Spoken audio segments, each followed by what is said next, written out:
Well, Democrat West Virginia Senator Joe Manchin shows his true colors today, announcing that he will vote to confirm the radical Supreme Court nominee, Ketanji Brown Jackson, a move that will sadly guarantee Judge Jackson's confirmation to the highest court in the land.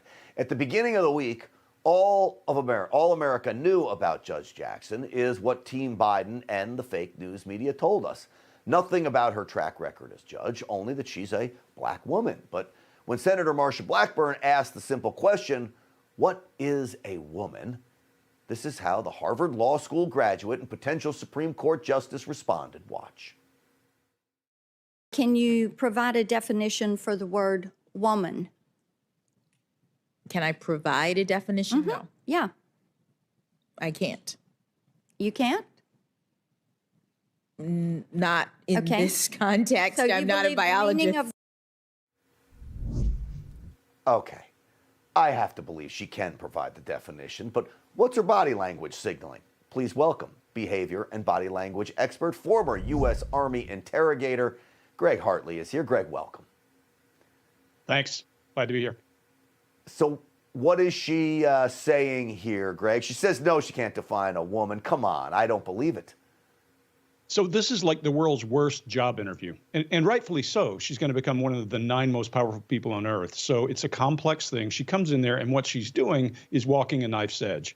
As silly as this may sound, in today's world, we have to define woman. She's walking down that knife's edge, afraid that she may alienate the people that she has to rely on, and if she says the wrong thing, so she just chooses not to answer at all. See, her hands are folded, and she's milling her fingers. That's stress. She's creating space for herself and moving those fingers, and then she does what she does best, and she shows that big smile. Interestingly, she shrinks like this when the question's asked. If you're in a job interview, don't do that. Don't do that. The old shrink and smile. Don't do the shrink and smile. All right, let's see. Next one on my list is Senator Kennedy asks about when does life begin? When does life begin, in your opinion? Senator, I don't know. Ma'am? I don't know. So there's the shrink again, Greg. There's the shrink. And what we call that is turtling in body language, and it's a way to shrink the target, make yourself smaller. She folds her hands and gives herself space to answer the question. She uses the big smile to break away from it. You see concern in her forehead, and you also see her thumbs fly up in helplessness, kind of like doing this. How do I answer that in front of these people? So is that a sign?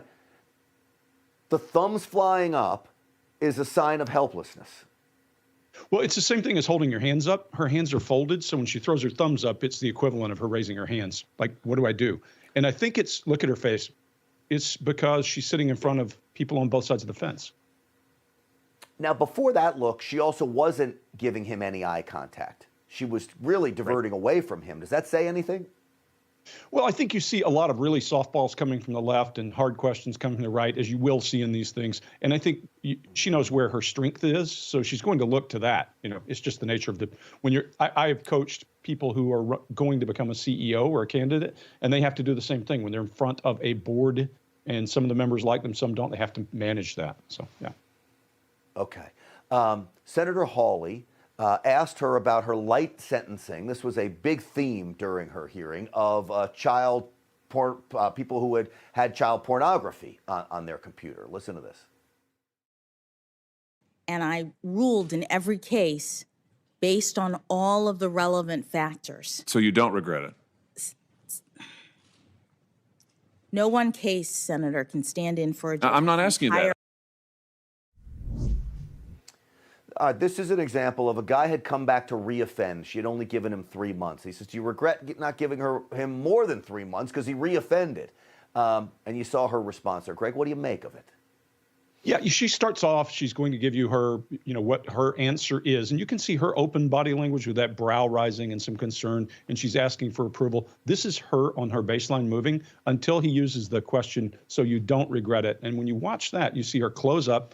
She does disdain as she draws her lips back, and she sighs and tunes him out.